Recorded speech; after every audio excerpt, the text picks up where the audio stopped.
الحمد لله وحده والصلاة والسلام على من لا نبي بعده أما بعد أعوذ بالله من الشيطان الرجيم بسم الله الرحمن الرحيم اهدنا الصراط المستقيم صدق الله العظيم۔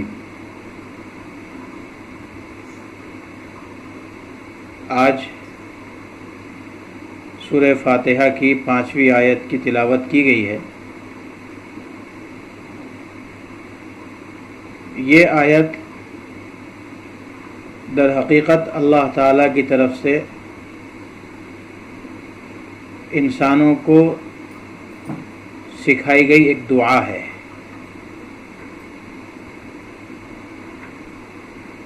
انسانوں کو دعا کا ادب بھی بتلایا گیا ہے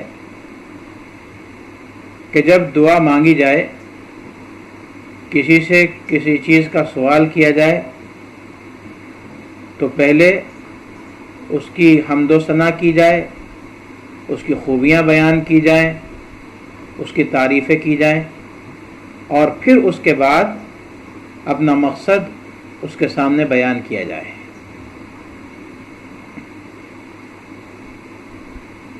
اس سے پہلی جو آیت گزری تھی، ایاک نعبد و ایاک نستعین، اس میں بندے نے اس حقیقت کا اظہار کیا تھا کہ ہم تیری ہی عبادت کرتے ہیں اور تجھ ہی سے مدد چاہتے ہیں۔ مدد کس چیز میں چاہیے؟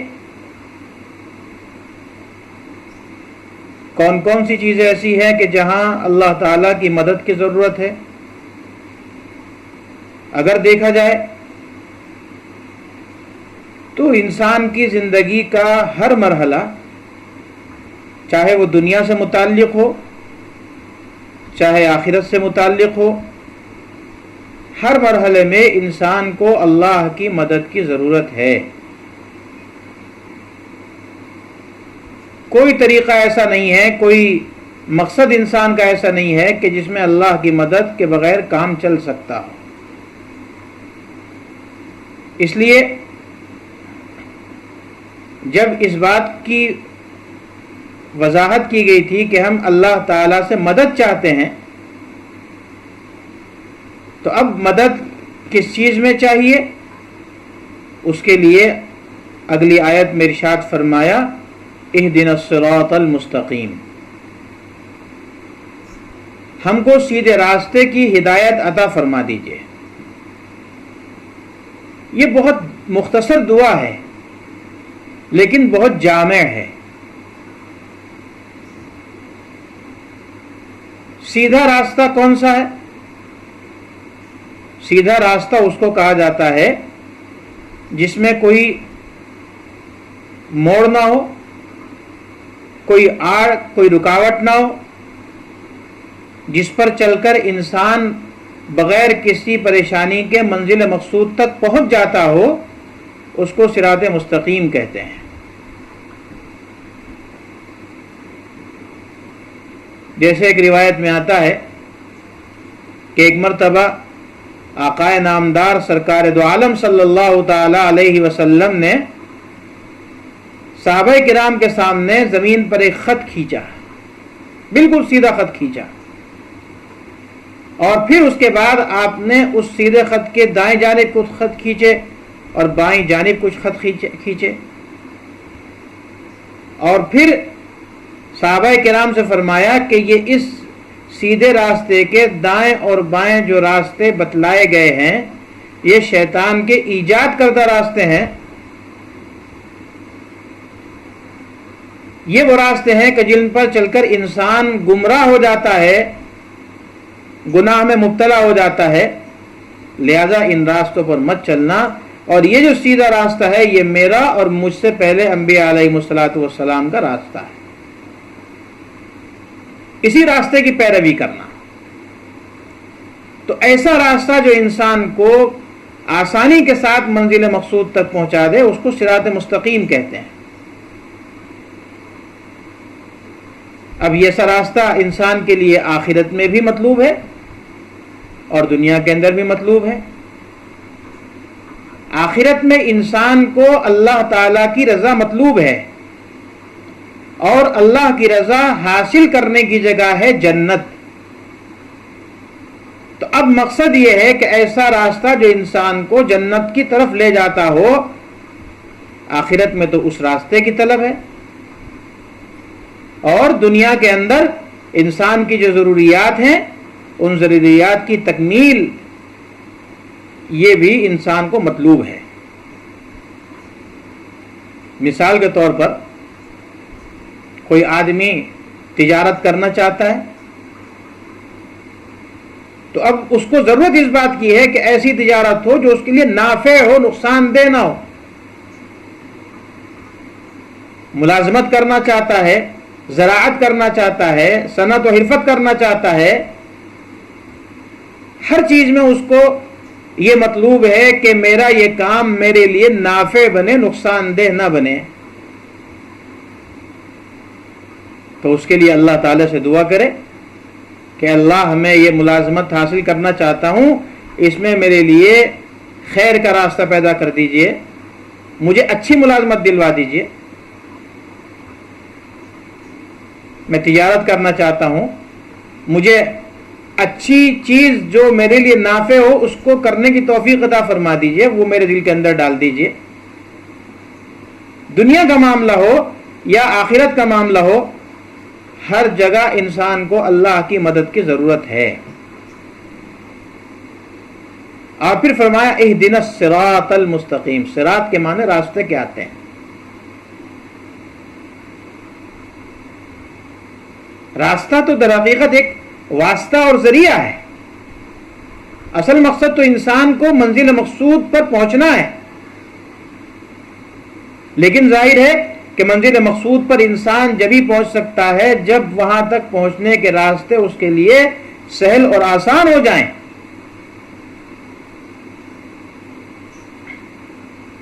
راستے کی رکاوٹیں دور ہو جائیں، چاہے وہ کام دنیا کے اعتبار سے ہو چاہے آخرت کے اعتبار سے ہو۔ تو اگر دیکھا جائے تو اہدنا الصراط المستقیم بہت چھوٹا سا جملہ ہے، لیکن دنیا اور آخرت کے تمام تر مقاصد اس کے اندر سمٹ کر آ گئے ہیں۔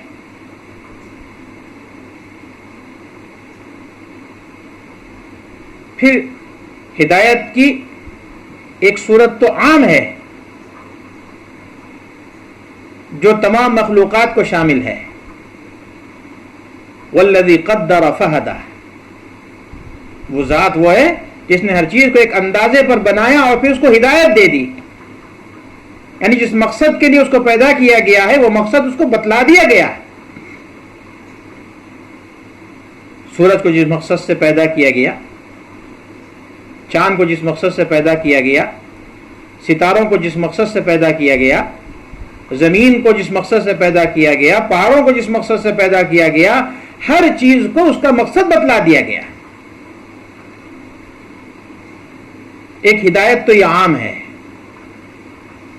دوسری ہدایت وہ ہے کہ جو ان مخلوقات سے متعلق ہے جو احکام شرعیہ کے مکلف ہیں۔ مثال کے طور پر انسان اور جنات احکام شرعیہ کے مکلف ہیں۔ اب ان کے سامنے دونوں راستے بتلا دیے کہ یہ راستہ تمہیں کامیابی کی طرف لے جائے گا، جنت کی طرف لے جائے گا، اور یہ راستہ تمہیں ناکامی اور جہنم کی طرف لے جائے گا۔ اب انسان کو اختیار دے دیا گیا، جنات کو اختیار دے دیا گیا کہ اپنے اختیار سے تم جو راستہ اختیار کرو گے، جو راستہ چنو گے، اس کے اعتبار سے تمہارے ساتھ معاملہ ہوگا۔ تم نے اچھائی والا راستہ اختیار کیا تو آخرت میں اس کا انعام ملے گا، اور برائی والا راستہ اختیار کیا تو آخرت میں اس کی سزا ملے گی۔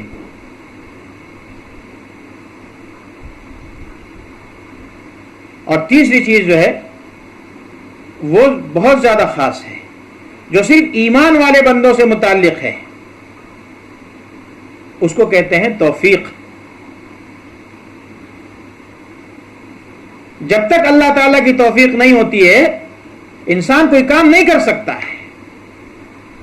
انسان اللہ کی نعمت کا شکر ادا کرتا ہے تو وہ بھی اللہ کی توفیق سے کرتا ہے، انسان عبادت کرتا ہے تو وہ بھی اللہ کی توفیق سے کرتا ہے، کوئی کام اللہ کی توفیق کے بغیر ممکن نہیں ہے۔ تو اس آیت میں گویا انسان نے یہ دعا کی ہے کہ ہم آپ کی عبادت کے لیے یہ چاہتے ہیں کہ آپ ہمیں عبادت کی توفیق عطا فرما دیجئے۔ اگر آپ کی توفیق شامل حال ہوگی تو ہم عبادت کر سکتے ہیں، اور اگر آپ کی توفیق شامل حال نہیں ہے تو عبادت کرنا ہمارے لیے ممکن نہیں ہے۔ اور عبادت میں بھی کمال درجہ حاصل کرنا یہ بھی اللہ کی توفیق سے ہی ممکن ہے۔ اللہ کی توفیق کے بغیر کامل عبادت انسان نہیں کر سکتا ہے۔ یہ خاص ہدایت کا طریقہ ہے۔ اس طریقے کے ذریعے سے انسان جو ہے بہت اونچے مراتب حاصل کرتا ہے، اور یہ طریقہ ایسا ہے کہ اس طریقے سے جہاں عام انسان مستغنی اور بے نیاز نہیں ہے، وہاں انبیاء علیہ الصلوۃ والسلام بھی اس سے مستغنی اور بے نیاز نہیں ہیں۔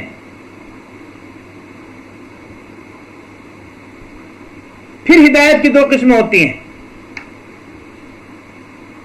ایک تو کہلاتی ہے اراءۃ الطریق، راستہ دکھلا دینا، راستہ بتلا دینا، اور ایک ہے ایصال الی المطلوب، منزل مقصود تک پہنچا دینا۔ مثال کے طور پر ہم سے کوئی شخص معلوم کرنا چاہتا ہے کہ مجھے دارالعلوم دیوبند جانا ہے، اس کو کون سا راستہ جاتا ہے؟ تو ہم اس کو بتائیں کہ بھئی یہاں سے تم ہمارے گھر سے نکل کر کے داہنی جانب گلی آئے گی، اس کے اندر چلے جانا، پھر اس کے بعد اس گلی سے نکل کر دوسری سڑک آئے گی، اس پر داہنی طرف مڑ جانا، اور پھر سیدھے چلتے چلے جانا، پھر بائیں جانب جا کر کے جو سڑک آتی ہے وہ دارالعلوم تک پہنچاتی ہے۔ یہ ہے اراءۃ الطریق۔ اب اگر وہ مسافر اس راستے پر اسی طریقے سے چلتا ہے جس طریقے سے بتلایا گیا تو منزل مقصود تک پہنچے گا، اور اگر اس کے خلاف چلے گا تو منزل مقصود پر نہیں پہنچے گا۔ اور ایک طریقہ یہ ہے کہ ہم سے جو شخص پتہ معلوم کر رہا ہے تو ہم اس کو زبان سے کچھ نہ بتائیں، بلکہ اس کا ہاتھ پکڑ کر اس کو اپنے ساتھ لے جائیں اور اس کو اس منزل مقصود پر پہنچا دیں۔ یہ ہے ایصال الی المطلوب۔ ایصال الی المطلوب خالص اللہ تعالیٰ کا کام ہے، کسی بندے کا کام نہیں ہے۔ البتہ بندوں کا کام، انبیاء علیہ الصلوۃ والسلام کا کام وہ اراءۃ الطریق کا ہے، راستہ بتلانے کا ہے۔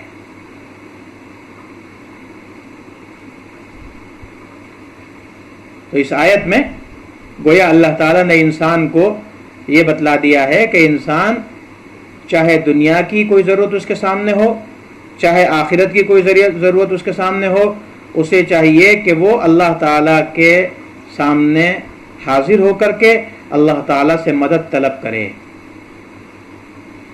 اگر اللہ تعالیٰ سے مدد طلب کرے گا تو یقیناً اللہ تعالیٰ اس کی مدد فرمائیں گے، لیکن اس کے لیے انسان کو 3 کام کرنے پڑیں گے۔ ایک تو یہ کہ انسان اس بات کا پختہ ارادہ کرے کہ مجھے یہ کام کرنا ہے،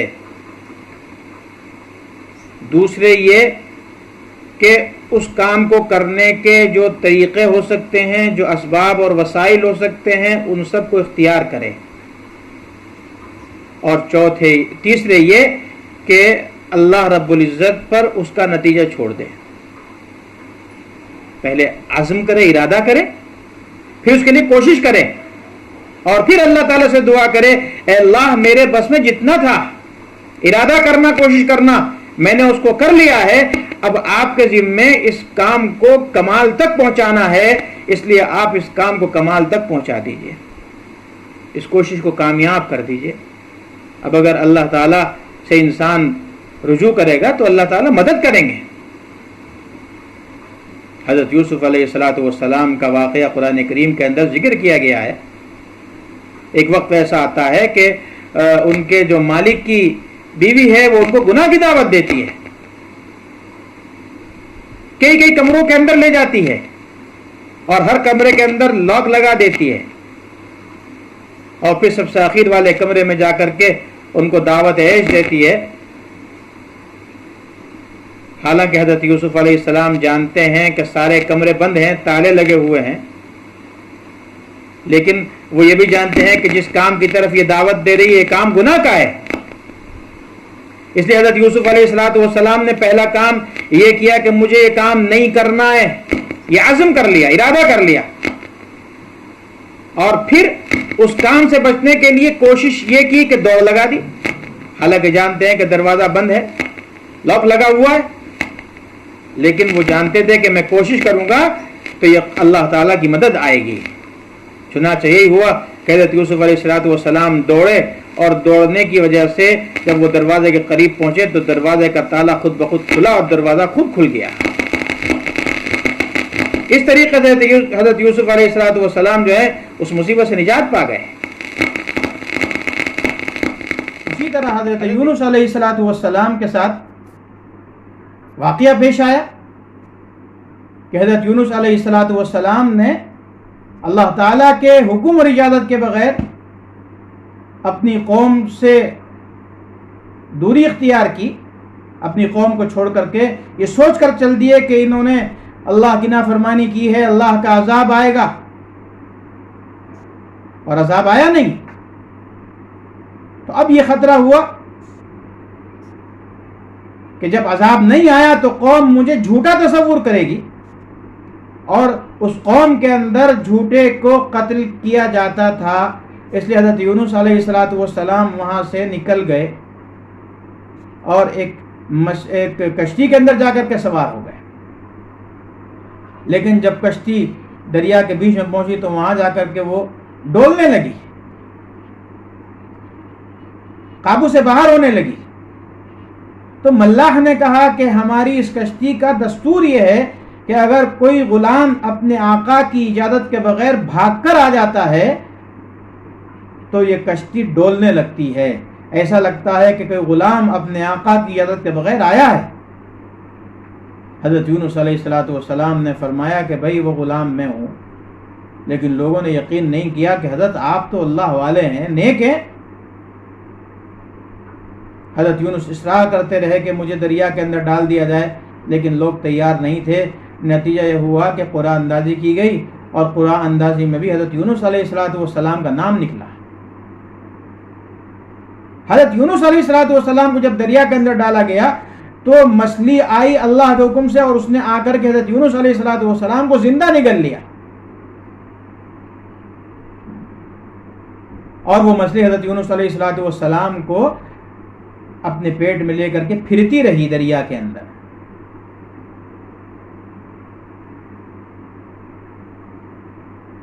حضرت یونس علیہ السلام نے جب یہ دیکھا تو انہوں نے یہ عزم کیا کہ آئندہ کے لیے میں اللہ تعالیٰ کی اجازت کے بغیر کوئی کام نہیں کروں گا. اور پھر کوشش یہ کی کہ اللہ تعالیٰ سے دعا کرنے لگے، لا الہ الا انت سبحانک انی کنت من الظالمین. اللہ تعالیٰ فرماتے ہیں کہ اگر یونس علیہ السلام اس کلمے کو نہ کہتے ہوتے تو ہم ان کو مچھلی کے پیٹ سے نہ نکالتے. قیامت تک جو ہے وہ اسی مچھلی کے پیٹ کے اندر رہتے ہیں. جب حضرت یونس علیہ السلام نے اس کلمے کا بار بار ورد کیا تو اللہ تعالیٰ نے ان کو مچھلی کے پیٹ سے نجات عطا فرما دی. تو ضرورت اس بات کی ہے کہ انسان جس کام کو چھوڑے ہوئے ہے، حالانکہ اس کام کو کرنا ضروری تھا، تو اس کام کو کرنے کا عزم مصمم کرے، پکا یقین کرے، ارادہ کرے، اور پھر اس کے بعد اس کے لیے کوشش کرے، اور پھر اللہ تعالیٰ سے دعا کرے. صحیح کوشش کرے پھر دعا کرے، تب وہ کامیاب ہوتی ہے. لیکن اگر انسان کوشش تو کر نہیں رہا ہے، یا کوشش کر رہا ہے الٹی اور دعا کر رہا ہے کسی اور چیز کی، جا رہا ہے مشرق کی طرف اور دعا کر رہا ہے کہ اللہ مجھے مغرب کی طرف میری منزل پر پہنچا دیجئے، یہ دعا نہیں، یہ مذاق ہے.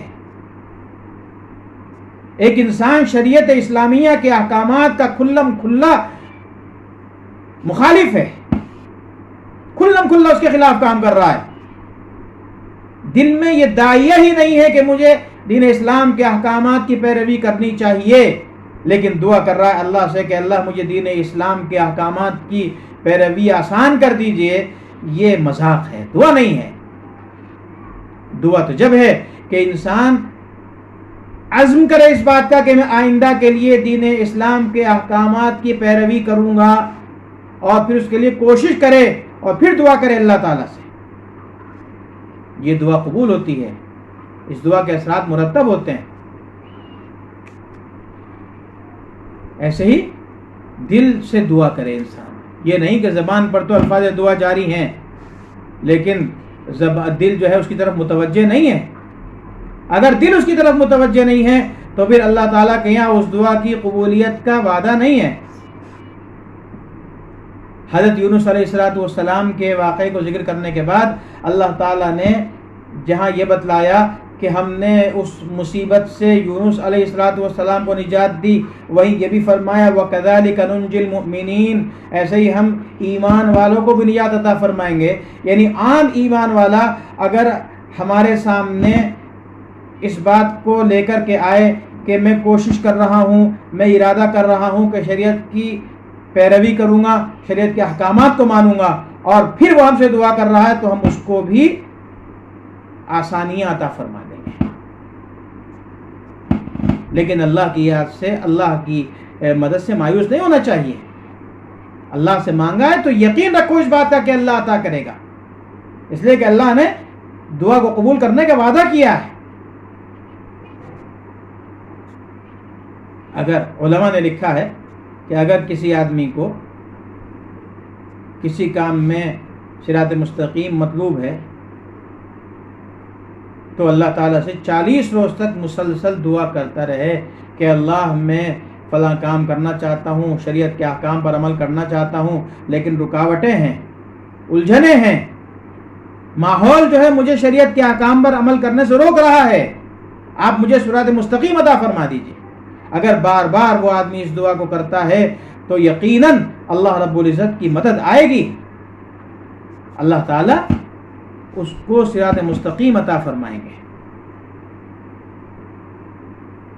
اللہ نے ہمیں یہ دعا روزانہ مانگنے کا حکم دیا، ہر 5 وقت کی ہر نماز میں، بلکہ ہر رکعت کے اندر ہم اس دعا کو پڑھتے ہیں، اہدنا الصراط المستقیم۔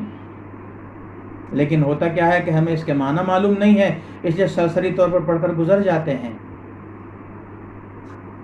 ہمیں معلوم ہونا چاہیے ہم اللہ سے مانگ رہے ہیں صراط مستقیم، تو یقین کے ساتھ مانگیے، اس آیت کو پڑھیے، غور کیجئے، اللہ سے مانگیے، یقین رکھیے کہ اللہ تعالیٰ مجھے عطا فرمائیں گے۔ ایک بزرگ کا واقعہ کتابوں کے اندر آتا ہے کہ وہ یہ کہتے تھے کہ میں سورہ فاتحہ کی تلاوت کرتا ہوں، ایک آیت پڑھ کر ٹھہر جاتا ہوں، اس وقت تک ٹھہرا رہتا ہوں جب تک مجھے اللہ کی طرف سے یہ جواب نہیں آ جاتا کہ ہم نے تمہاری یہ بات منظور کر لی ہے۔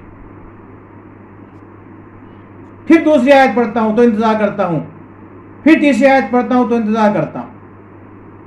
یہ مقام ہے بلندی کا۔